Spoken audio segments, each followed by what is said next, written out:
poco, pero yo creo que para los hijos de Dios tiene que ser una semana de reflexión y una semana de búsqueda con el Señor, amén.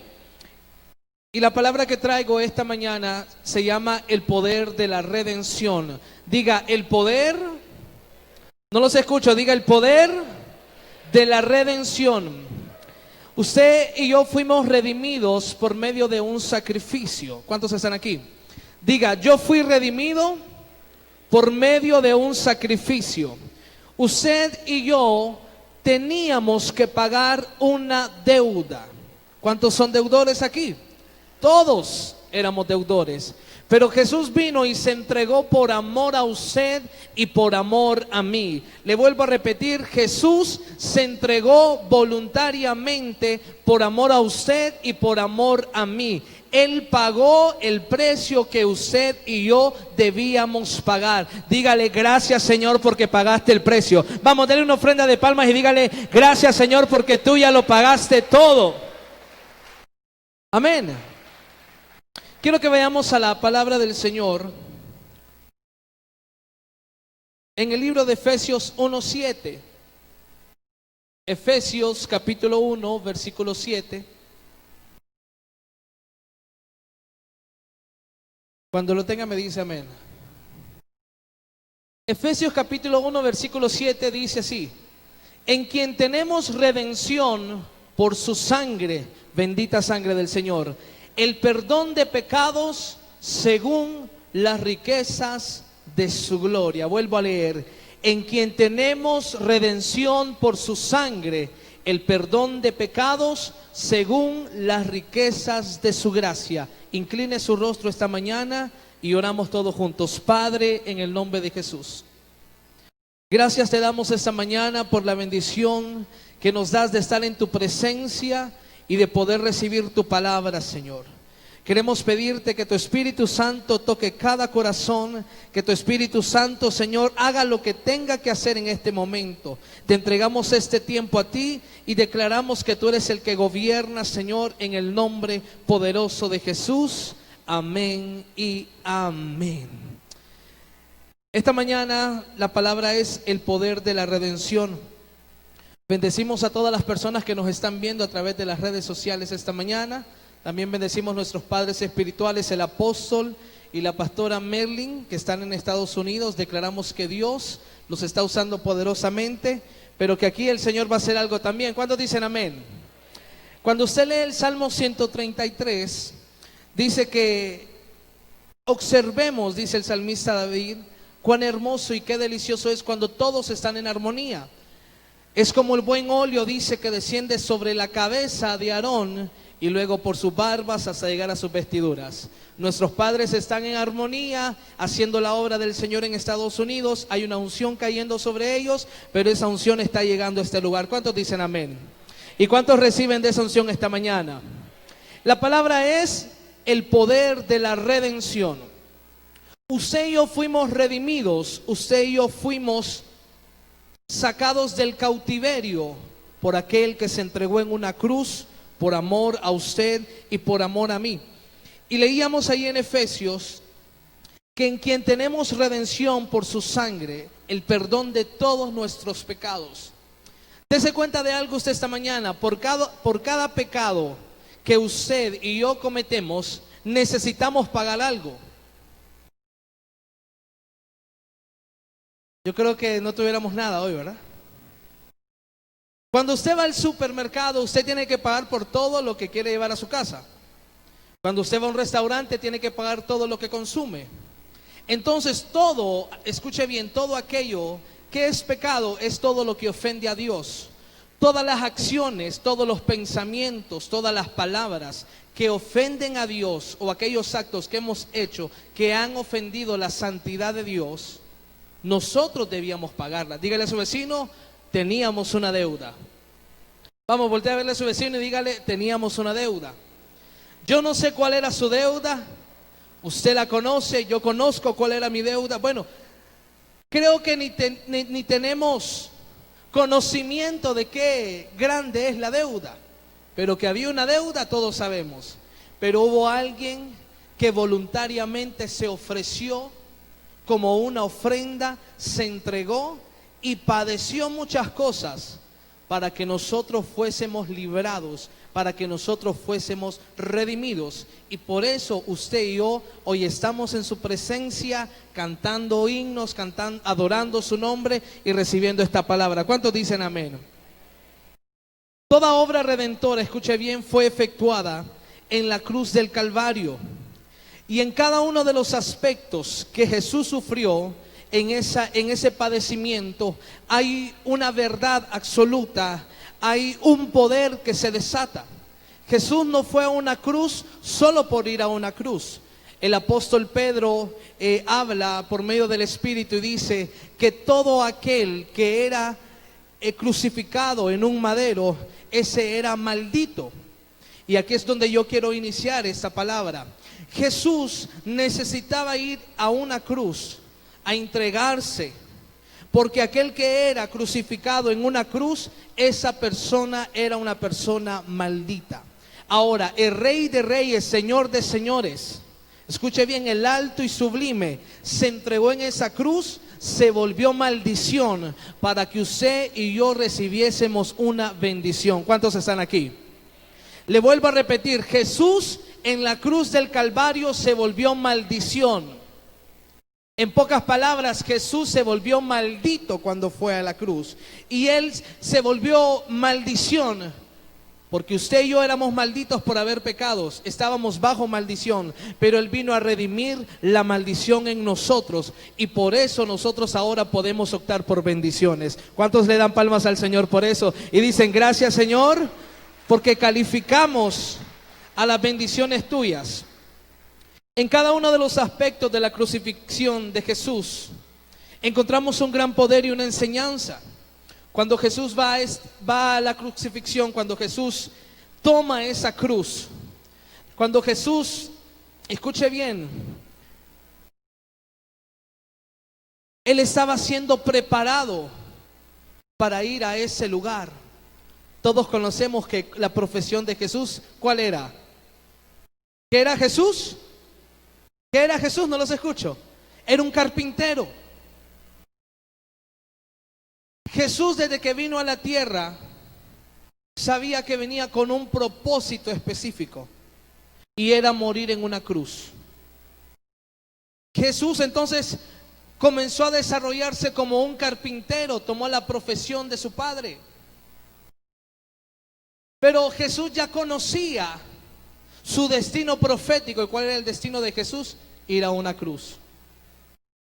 Él ya sabía que su destino era volverse maldición por amor a todos los que estamos aquí, por todos los que nos están viendo a través del internet. Y cada vez que Jesús estaba haciendo una mesa, porque los carpinteros hacen mesas, cada vez que Jesús estaba haciéndole un detalle a una silla, cada vez que Jesús comenzaba a lijar un trozo de madera, psicológicamente Jesús estaba preparando y estaba diciendo, un día está muy cerca, voy a tener que cargar esta madera que hoy estoy puliendo. Si Jesús era un carpintero, Jesús entonces hacía las cruces. ¿Alguien está aquí? ¿Verdad que sí? Porque en el tiempo antiguo la gente, los ladrones, la gente que hacía maldad era crucificada. Y si él era un carpintero, le quiero hacer la pregunta, ¿quién hacía la cruz? ¿Quién? ¿Quién? Carpintero. Y Jesús siendo carpintero, no sé, no dice la palabra, pero eso es solamente de creerlo. ¿Cuántas cruces hizo Jesús? Seguramente llegaban los romanos y le decían, José, necesitamos 4 cruces para la otra semana. Y le decía, Jesús, hay trabajo. Y Jesús comenzaba a hacer aquellas cruces. Él se tenía que preparar psicológicamente y decir, un día voy a tener que cargar esta cruz.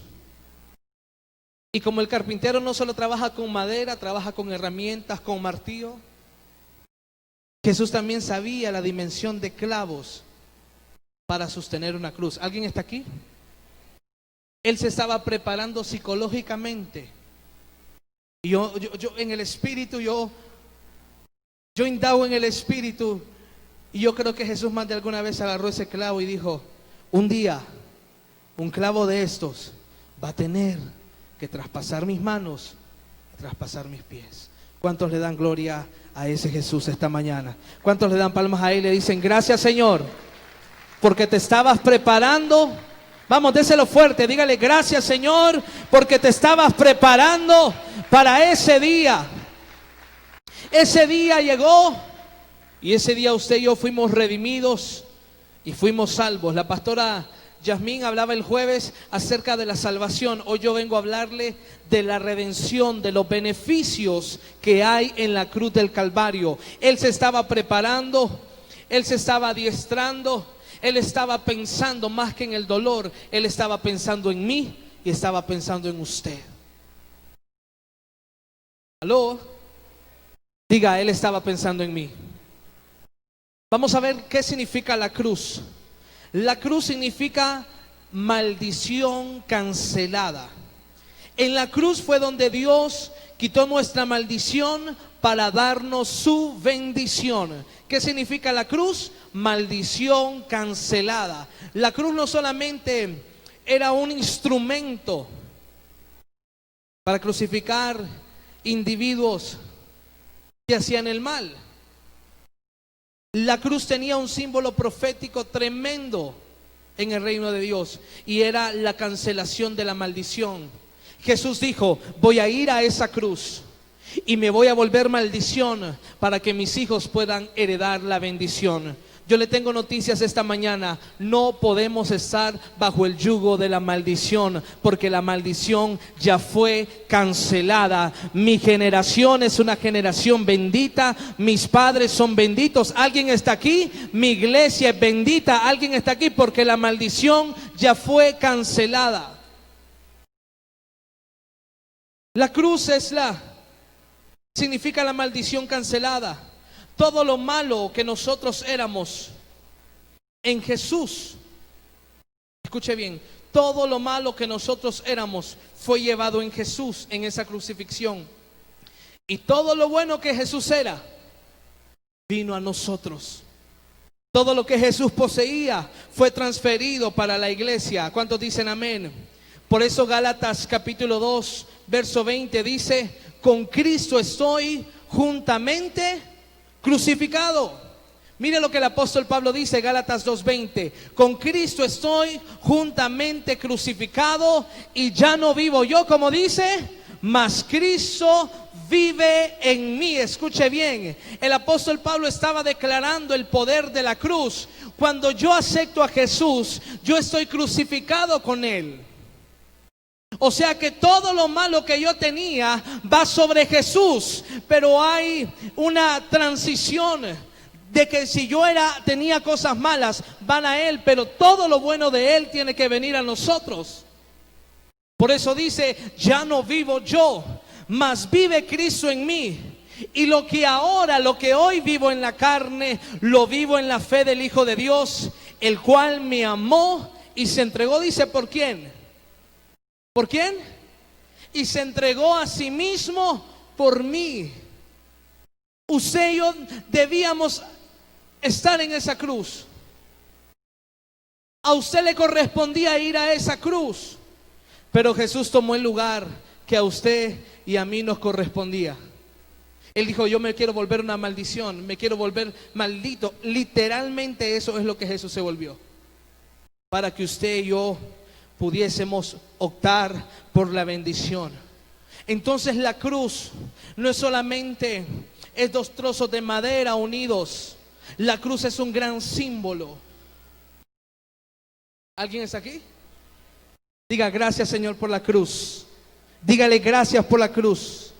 Por eso el Señor dice: el que quiera venir en pos de mí, niéguese a sí mismo, tome su cruz y sígame.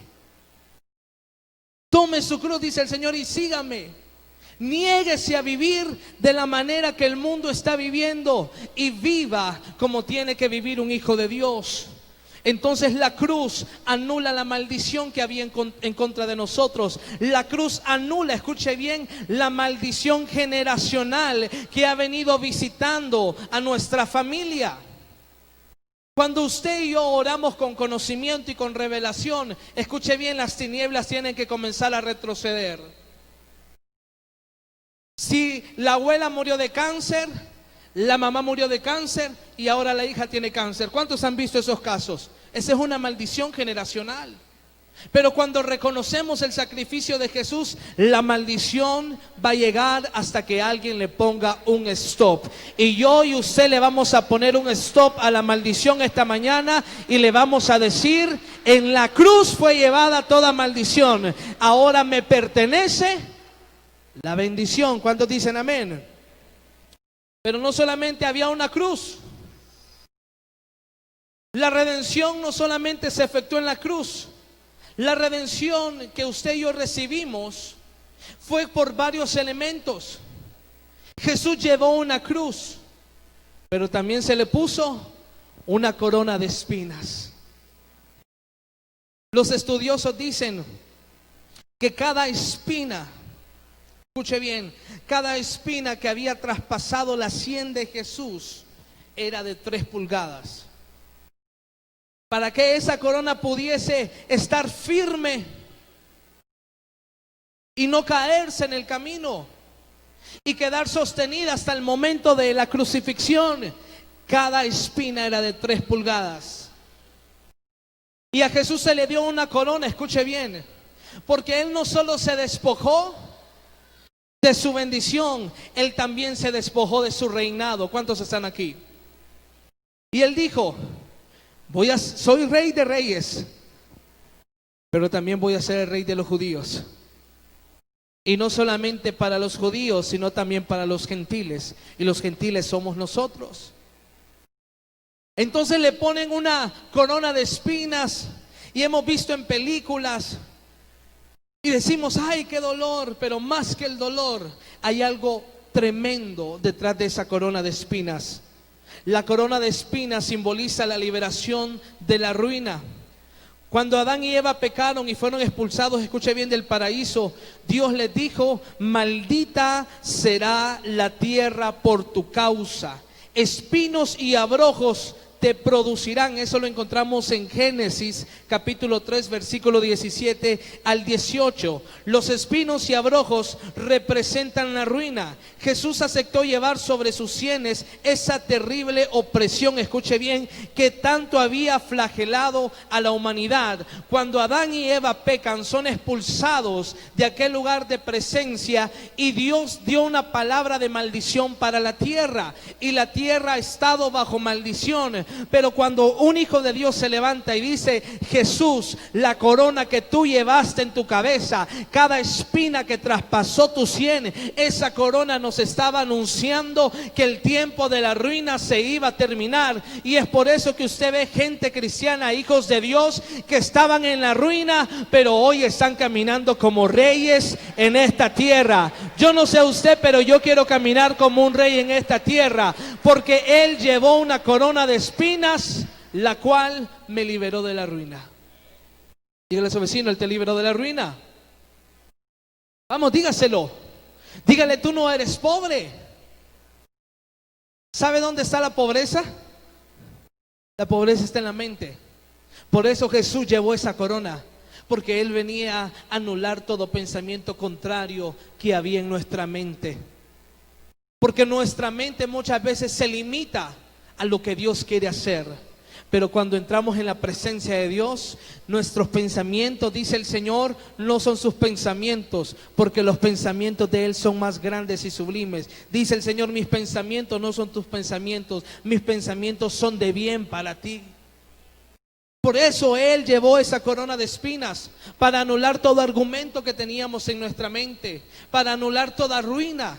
Ahora dígale a su vecino: no soy ningún arruinado. Dígale. Vamos, dígaselo: no soy ningún arruinado. Y dígale a él también o a ella: tú no eres ningún arruinado, ninguna arruinada. Escuche bien, los espinos y abrojos representan la ruina. Hubo una palabra que Dios lanzó sobre la tierra porque entró el pecado en la humanidad. Pero Él vino a redimirnos del pecado. Él vino a liberarnos de la ruina por medio de su sacrificio, por medio de su sangre, por medio de esa corona que Él llevó. Él aceptó llevar sobre sus sienes esa terrible opresión que tanto había flagelado a la humanidad, golpeado, torturado. Una casa que está en ruinas no es una casa donde va a haber paz. Un matrimonio que está en ruina, que no hay finanzas, que hay pobreza, ese matrimonio no va a estar en paz. ¿Alguien está aquí? ¿Verdad que no? El dinero no es todo en la vida. Jesús es todo. Pero el dinero sí es necesario para la vida. ¿O no es necesario? ¿Cuántos creen que el dinero es necesario? Levante la mano, y el que crea que no es necesario, pues venga y deposítelo al altar para que compremos otro ventilador. Pero el dinero es necesario. Jesús vino a liberarnos de la ruina, vino a sacarnos de la pobreza, vino a quitarnos la mentalidad de esclavos, vino a quitarnos la mentalidad de coyol quebrado y coyol comido. Qué tremendo, ¿verdad? ¿Cuántos quieren seguir en coyol quebrado y coyol comido? Nadie, ¿verdad? ¿Cuántos quieren estar en la abundancia? Entonces reclame su herencia por medio de la corona de espinas. Cada vez que usted vaya a la oración y no ha pagado la luz, no ha pagado el recibo del agua, ahora internet, cable y toda la cosa, ¿verdad? Netflix también, hay tanta cosa ahora que pagar. Y usted no tiene para pagar, usted vaya a su intimidad y dígale: diablo mentiroso, yo no soy ningún arruinado, no soy ninguna arruinada. ¿Aló? ¿Alguien está aquí? Jesús llevó una corona. Y esa corona que Él cargó, ese dolor que Él llevó, esa corona que traspasó sus sienes, estaba liberando de la ruina y está liberando mi pensamiento de la ruina. Yo no soy ningún pobre, ningún acabado. Hoy anulo ese pensamiento de pobreza en mi vida. Y va a comenzar a venir la creatividad de Dios para hacer finanzas. ¿Cuántos quieren creatividad de Dios para hacer finanzas? Entonces ore en la intimidad y apodérese, escuche bien, apodérese del resultado que hay por medio de la corona de espinas. Cuando el argumento de pobreza se va, comienza a venir la creatividad y usted comienza a hacer finanzas, amén. Entonces vemos que Jesús nos redimió no solamente del pecado. Ay, sí, qué bonito, Jesús crucificado me perdonó. Gracias, Señor, porque era un adúltero y ahora me perdonaste. Gracias, era un fornicario, me perdonaste. Ay, pastor, yo era un borracho y Dios me perdonó. Gloria a Dios. Eso es parte, pero eso no es todo. Hay algo más profundo, hay algo más allá. Dios no solamente quiere salvarte, Dios quiere bendecirte, Dios quiere prosperarte y Dios quiere quitarte los argumentos que habían en tu mente. ¿Alguien está aquí? Y vemos que Jesús cargó con esa corona de espinas que traspasó su sien, pero también usted conoce que Él fue golpeado con un látigo. ¿Alguien aquí sabe cuántos latigazos recibió el maestro? ¿Alguien sabe? ¿Cuántos? 39. Y es el dicho, ¿cuántos latigazos recibió Jesús? 40 menos 1. ¿Cuánto es 40 menos 1? 39. Porque todo aquel hombre que recibiese 40 látigos, escuche bien, latigazos, ese hombre moriría. Jesús, un latigazo más que Él hubiese recibido, por eso es el 40 menos 1. Si Jesús hubiese recibido un latigazo más, que iban a ser 40, en ese instante Él hubiese muerto. Pero como el Señor sabía que no era la voluntad que Él muriese con esos latigazos, sino que Él tenía que morir, ¿dónde? en la cruz. Entonces por eso fue 40 menos 1, 39 latigazos. Y cada látigo estaba rompiendo su espalda literalmente. Cada latigazo estaba abriendo su carne y sacando su sangre. Escuche bien qué tremendo esto. Por eso usted y yo, esta semana es tan importante para pasarla en familia, disfrutar, viajar. Si hay finanzas, pues viaje. Pero para meditar en el sacrificio de la cruz. Meditar en el poder que Dios le dejó a la iglesia cuando fue a esa crucifixión. El látigo que flageló su espalda, en ella encontramos nuestra sanidad. Vamos a ver Isaías capítulo 53 y vamos a ver el misterio que hubo en los latigazos que Jesús recibió. Isaías capítulo 53 en el verso 4. Ciertamente dice, Él llevó algunas enfermedades. Algunas. Ciertamente Él llevó en nuestras enfermedades y sufrió algunos dolores. ¿Cuáles dolores? Todos. Sufrió nuestros dolores y nosotros le tuvimos por azotado, por herido de Dios y abatido. ¿Qué nos dice el siguiente? El 5. Mas el herido fue por nuestras rebeliones, como fue, dice, molido por nuestros pecados. El castigo de nuestra paz fue sobre él y por sus llagas nosotros fuimos curados. Jesús lleva una cruz para volverse maldición, y los que éramos malditos por haber pecado ahora somos benditos de Dios. Llevó una corona de espinas para quebrantar los argumentos de pobreza, para liberarnos de la miseria.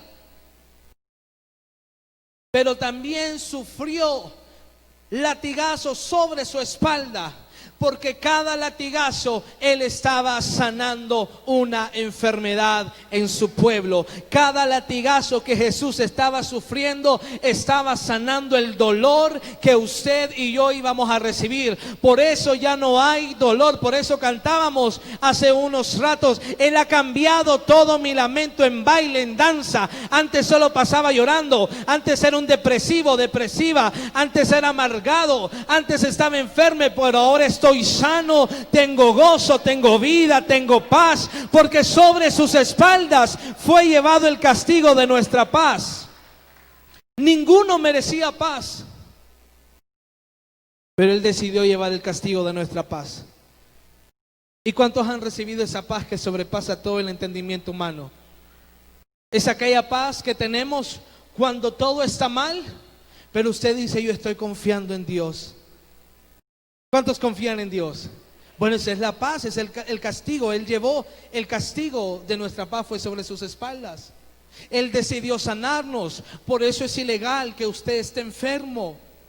Es ilegal la enfermedad en nosotros.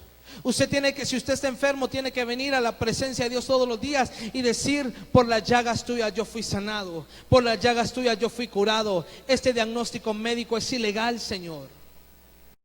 Amén. Porque hay un poder que se desata en el sacrificio de la cruz. Hay un poder que se desata en cada situación que Jesús estaba padeciendo. Dice: mas el herido fue por nuestras rebeliones, molido por nuestros pecados. Jesús no solamente llevó el pecado de la humanidad, Jesús estaba sanando la humanidad. Jesús estaba liberándolo a usted de la depresión. Jesús estaba sanando su corazón, que si lo violaron cuando tenía 5 años, que si la tocó su papá, que si un tío la tocó, que si su papá lo abandonó, Jesús lo estaba sanando de todo ese dolor. Aló. Dígale a su vecino: no tiene que haber dolor entonces, porque Él nos sanó, porque Él nos liberó y ahora nos tiene en pie. La enfermedad es ilegal en tu cuerpo cuando reconoces el sacrificio de la cruz.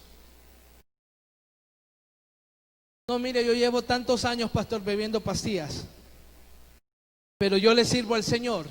Sí, pero es ilegal que sigas tomando pastillas. Es ilegal que sigas tomando medicamento. ¿Alguien está aquí? Hay cosas que necesitan oración, pero yo creo que hay cosas que sí necesitan una pastilla. Por ejemplo, usted se va a las 12 del mediodía a comprar y le pega ese sol, le va dolor de cabeza, ¿sí o no? Entonces se toma una Panadol.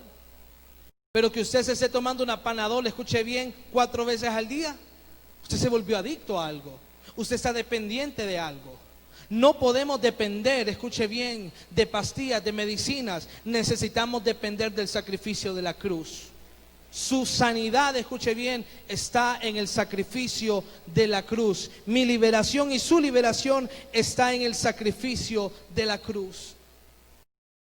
Por eso, cuando usted lee Apocalipsis, en la adoración celestial, en Apocalipsis 4, habla de cómo a Él se le adora, cómo a Él se le inclinan. Los 24 ancianos se postran, los seres vivientes adoran y no cesan de decir y de recordar, porque fuiste inmolado, fuiste crucificado. Allá en el cielo, escuche bien, están recordando día y noche el sacrificio de la cruz. Todos los días le están diciendo: fuiste inmolado, fuiste crucificado, porque tú fuiste, porque tú eres digno de recibir la gloria.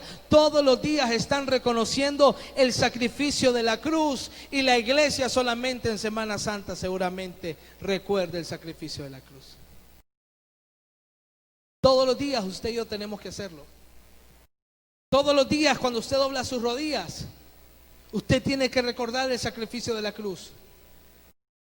Porque todos los días el enemigo va a enviar un dardo de mentira para usted y para mí. Porque él no va a descansar, pero la iglesia tampoco va a descansar, amén. Mientras él está enviando dardos, la iglesia va a estar orando. La iglesia va a estar reclamando el derecho legal que hay en ese sacrificio. Si es posible, usted va a traer la corona de espinas del cielo y la va a bajar acá a la tierra. ¿Alguien está aquí? ¿Alguien está aquí? Y va a decir: aquí está esta corona de espinas, Satanás. No hay ruina, no hay pobreza, para mí hay riqueza, hay bendiciones.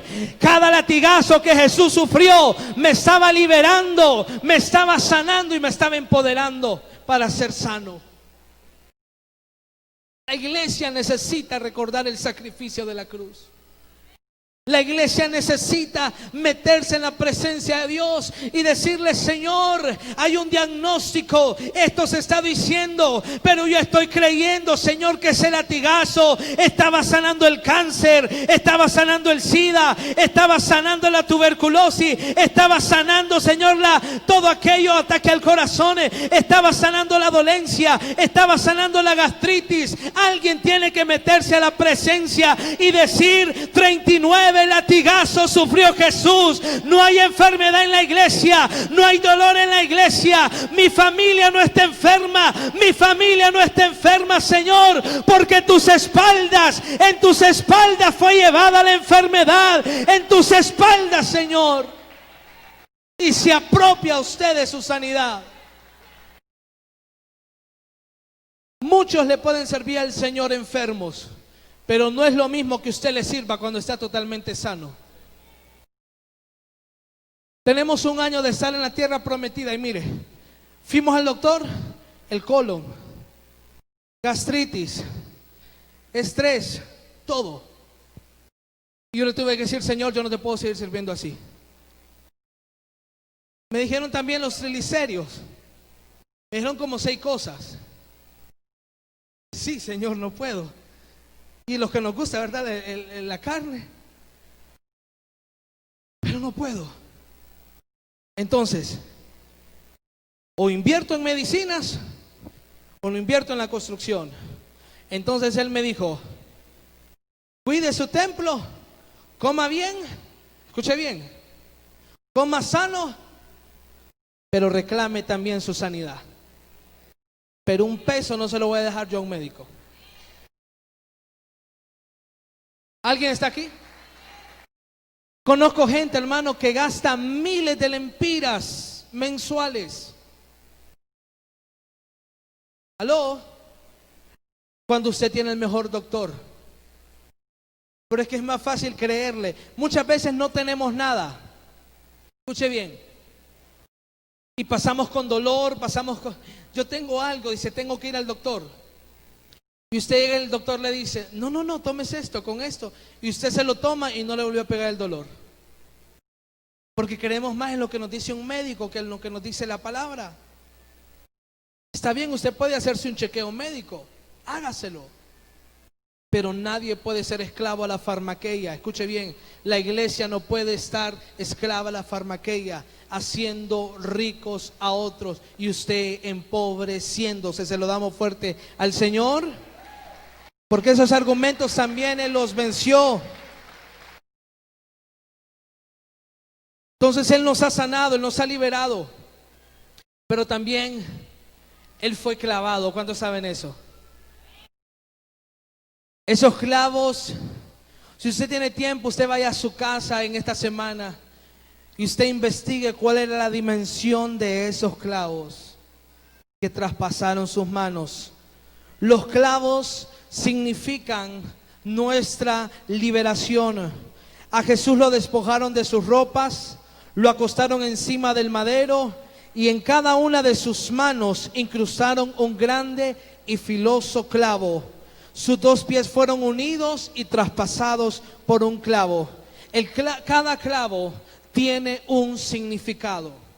Así como la cruz nos liberó de la maldición, como la corona de espina nos libera de la ruina, como los latigazos que recibió nos libera de nuestra enfermedad y nos vuelve sanos, cada clavo que Jesús recibió, cada clavo que sostenía en la mano de Jesús, que sostuvo sus pies, tiene un significado para la iglesia.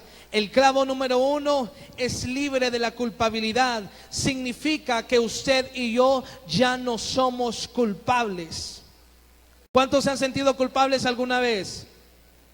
¿A cuántos los han culpado más de alguna vez? Hay esposas que le dicen al esposo, sí, pero lo que hiciste en el 88, en diciembre, y siguen culpando a aquel hombre.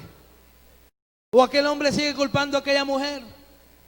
O los hijos están culpando a los padres. Sí, a mí me contaron que no me querías, que me ibas a regalar. Y este nombre que me pusiste, qué feo. Por todo nos sentimos culpables. O por todo queremos andar culpando a la gente. Pero le tengo buenas noticias. Uno de los clavos que fue incrustado en las manos de Jesús vino a liberar a la iglesia de la culpabilidad. Hermano, yo le voy a decir algo. Si hay una carga grande que la iglesia tiene, es la culpabilidad. Muchas veces no son sus problemas, sino son los problemas de otros que lo vienen a culpar a usted. Discúlpeme, pero yo no me siento culpable. Y si he ofendido a alguien, eso tampoco me va a hacer culpable. Porque como hombres y mujeres que somos carnales en la tierra, más de alguna vez o algún momento vamos a ofender a alguien y la gente te va a culpar. Por ella me fui de la iglesia. Es que la hermana Iris, es que la hermana tal, es que el hermano tal. Por él, por ella. Hermano, no se sienta culpable. Esa es mentira del enemigo. Se fueron porque querían pecar, dejaron de servir porque querían hacer de la suya, pero yo no me siento culpable. Yo sigo sirviendo al Señor y le digo, Señor, pues me pongo aceite y que todo me comience a resbalar. Amén. Vamos, déselo fuerte. La iglesia tiene que ser liberada de la culpabilidad.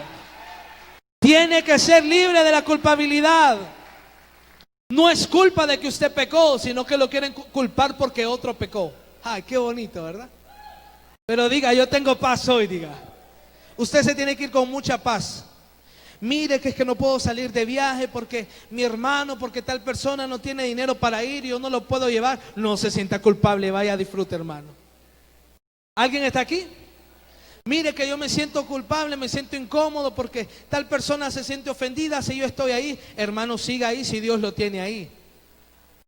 Pero usted no se sienta culpable porque otro lo está culpando. Usted ya recibió la liberación, amén. Entonces el clavo número 1 es libre de la culpabilidad, o sea que Dios nos liberó. Había sobre nuestra vida, escuche bien, una condenación. Y muchas veces no es la condenación que el diablo nos está haciendo, porque ya comprendemos que Jesús borró todos nuestros pecados. En la condenación muchas veces que te está haciendo tu mamá, tu papá, tu maestro, tu abuela, tu líder, tu vecino, no sé quién lo está culpando a usted, pero Dios ya lo liberó de esa culpabilidad. No hay condenación, dice la palabra, para los que estamos en Cristo Jesús. Usted se tiene que parar en la brecha y decirle: discúlpeme, hermano, con todo respeto, pero ni Dios me condena, así que usted no tiene autoridad de condenarme. Yo sigo mi camino porque Cristo me liberó de la culpabilidad. Vamos, démoselo fuerte.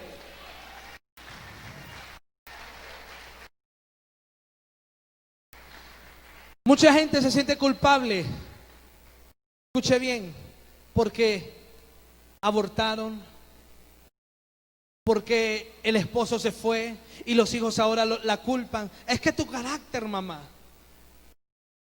No deje que nadie lo culpe. Ya no hay necesidad de sentirse culpable. Si tuvo culpa o no tuvo culpa, ya no se sienta culpable. Uno de los clavos que fue incrustado en la mano de Jesús era para liberarnos de esa opresión. Mire, y no hay cosa más dura que sentirse culpable por otro. Uno no puede dormir, uno no disfruta la bendición de Dios, uno está pensando en aquello todos los días. Pero hoy diga: soy libre de la culpabilidad. El clavo número 2 son los argumentos cancelados. Se refiere a que todos los argumentos que Satanás tenía contra nosotros fueron cancelados y anulados. Ahora, ¿qué es lo que significa un argumento, pastor? Un argumento es el derecho legal que usted le dio al enemigo. El clavo número 1 es libre de la culpabilidad, lo que otros están culpando. El número 2 es libre de argumentos. Satanás tiene argumentos en contra de usted y en contra mía.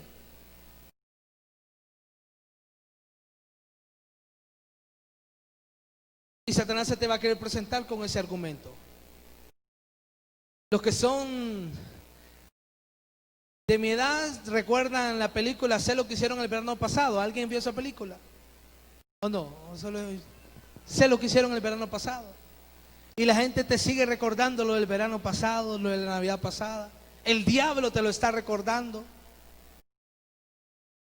Pero el segundo clavo es libre de argumentos. ¿Y qué es un argumento? Es un derecho legal que el enemigo tiene en contra de nosotros. O sea, el enemigo tiene pruebas de que usted y yo cometimos tal situación. Y por eso te está culpando. Tiene ese argumento, viene y se presenta delante del trono de Dios y le dice: mira, no lo puedes bendecir, no la puedes bendecir porque mira el carácter que tiene, mira cómo trata al esposo, mira que no se somete a la autoridad, mira que esto, mira que lo otro. Sí hay argumento. Pero si usted es una persona que dice: voy a cambiar, usted puede venir a la presencia de Dios y decirle: Señor, hay un argumento presentado en el tribunal, pero hay una verdad absoluta.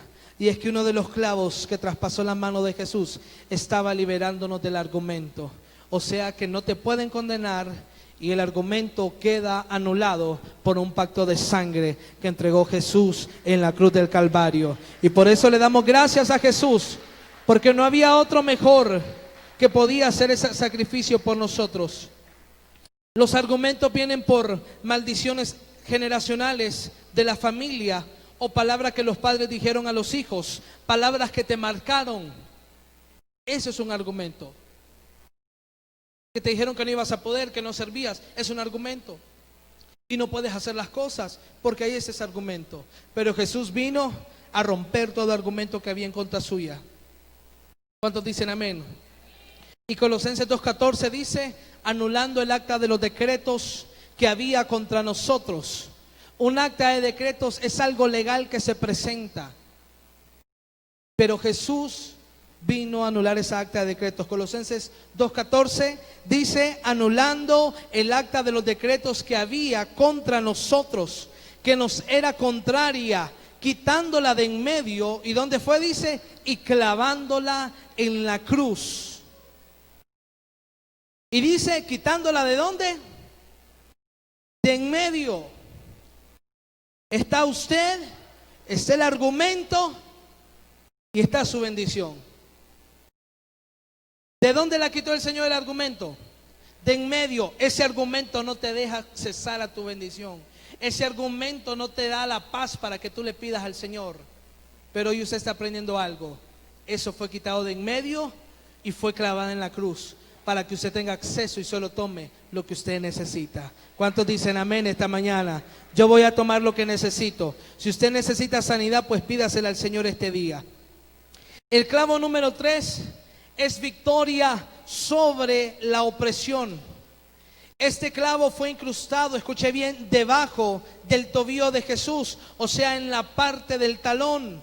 Científicos descubrieron que este era un lugar donde introducían un clavo largo a los crucificados, el cual atravesaba, escuche bien, sus 2 pies. Para poder respirar, escuche bien, para poder respirar, Jesús en la cruz necesitaba apoyarse en ese clavo. ¿A cuántos le cuesta respirar hoy? A ninguno. Pero cuando Jesús estaba en la cruz, respirar era una agonía. Respirar no era una bendición en ese momento. Cuando Jesús estaba respirando, se apoyaba sobre ese clavo y ejercía presión sobre él. Se empinaba e inspiraba porque su pecho estaba totalmente comprimido. El dolor, escuche bien, de ese movimiento, al Jesús hacer esto, era doloroso. El dolor de ese movimiento traspasaba el tendón de su pierna, haciéndole cada vez más agudo el dolor. Cada vez que Jesús estaba respirando en la cruz, más se agudizaba ese dolor. Tomar aire para él no era sencillo. Respirar para él no era algo de bendición. Pero él sabía que si dejaba de respirar, no se iba a completar la obra en la cruz. Por eso él seguía respirando por usted y por mí.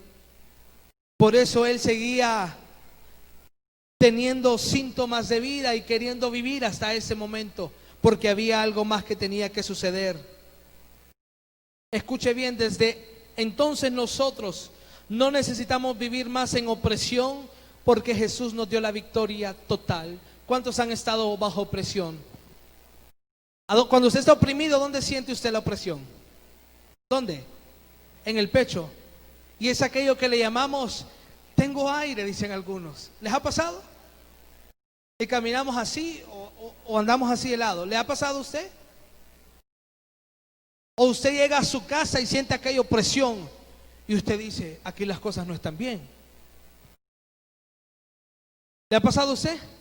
Y usted siente que se está ahogando y que no puede respirar. Dios nos vino a liberar de esa opresión. Dijo el Señor, voy a respirar, aunque duela, aunque sea más intenso el dolor, pero sé que cada vez que estoy respirando, estoy liberando a mi pueblo de la opresión. Cuando lo llamaron y recibió una buena noticia, inmediatamente se sintió oprimido. Y le dicen, hable, opine, y usted no puede hablar. ¿Le ha pasado? Bueno, esa es la opresión. Pero Jesús vino a liberarnos también de la opresión. Jesús vino a cancelar, escuche bien, toda acta de decretos que había en contra de la iglesia. Se lo damos bien fuerte al Señor. Amén. Porque hemos sido libres. O sea que usted no va a andar oprimido esta semana, ni se va a sentir culpable, ni se va a sentir, ¿verdad?, enfermo. Pero también Jesús recibió otro golpe más. La lanza que traspasó su costado. Esa lanza nos estaba hablando de la sanidad interior. Si usted ve, Jesús viene y rompe la maldición en la cruz y nos da su bendición. Luego lleva esa corona de espinas y quebranta los argumentos de pobreza y de ruina, de escasez que habían en nosotros. Sufre 39 latigazos en su cuerpo para sanarnos de la enfermedad física, para sanarnos, escuche bien, del castigo que merecíamos. Viene y es crucificado, y en cada mano es clavado, traspasa un clavo su mano para liberarnos, escuche bien, de argumentos, para liberarnos de culpabilidad, para liberarnos de la opresión, pero también una lanza traspasó su costado para sanarnos. Y ya no le estoy hablando de una sanidad física, le estoy hablando de una sanidad emocional, de una sanidad psicológica, de una sanidad almática que nosotros necesitamos. Aló, diga gracias, Señor, por la sanidad interior. Te dejó tu papá, te abandonó tu mamá. Hoy usted tiene que recibir sanidad interior. No ha perdonado lo que le hicieron en el colegio, en la universidad. Usted necesita sanidad interior. ¿Cuántos dicen amén? Después que Jesús murió, uno de los soldados romanos enterró una lanza en su costado derecho, del cual salió agua y sangre. Y los expertos dicen que cuando sale agua y sangre, escuche bien, es cuando el corazón ha estallado totalmente. El corazón de Jesús ya había estallado. El corazón de Jesús ya no daba más. Por eso cuando esa lanza fue incrustada en su costado, salió sangre y agua. Mire qué tremendo. Fue tanta la angustia que Cristo sufrió en la cruz del Calvario que su corazón explotó. Literalmente el corazón de Jesús explotó. Pero hay algo también poderoso en la sanidad interior. Que cuando una mujer está a punto de dar a luz, las que ya son madres, los que son médicos, los que han estado presentes en un parto, se dan cuenta que los líquidos que una mujer expulsa en el momento del alumbramiento es lo mismo, es agua y sangre. ¿Para qué sí? Jesús no solamente, escuche bien, estaba sanando el corazón de nosotros, no solamente estaba sanando nuestra vida, Jesús estaba dando a luz a la iglesia. No sé si escucharon. Jesús estaba pariendo en la cruz del Calvario. Jesús estaba dando a luz propósitos. Jesús me estaba dando a luz a mí, lo estaba dando a luz a usted. Él dijo: he padecido todas estas dilataciones, como la mujer cuando está en el parto comienza a dilatar. ¿Y cuánto lleva? Dicen, solo lleva 3 de dilatación, falta mucho. Y cuando van por 3, la mujer ya quiere que ya 9, 10, ya rápido para salir de ese proceso. Y la mujer pasa un proceso de dolor, pero cuando da luz se olvidó del dolor porque recibió su bendición. Jesús, cuando dio a luz a la iglesia, se olvidó de todo lo que había padecido para que usted y yo recibiésemos la bendición. ¿Cuántos se lo dan fuerte esta mañana a Él? Por eso Él es el incomparable Cristo. Nadie se le puede comparar. Ningún otro hombre puede hacer lo que Él hizo por usted y por mí. Iglesia, es ilegal la pobreza, es ilegal la enfermedad. Todo eso que hablamos esta mañana es ilegal en nuestras vidas. Usted no puede seguir de la misma manera cuando conoce que el sacrificio le dio libertad y le dio mucho gozo y le dio victoria. ¿Cuántos dicen amén? Póngase de pie esta mañana. El Señor quiere liberarlo de la opresión. Quiere sanar el corazón, quiere sanar la enfermedad, quiere quebrantar los argumentos de pobreza. Amén. Le voy a invitar ahí donde está que pueda levantar su mano. Gracias te damos, Señor Jesús, por esta mañana. Los 24 ancianos se postran y arrojan sus coronas delante de ti y reconocen el sacrificio todos los días de la cruz. Hoy tu iglesia está reconociendo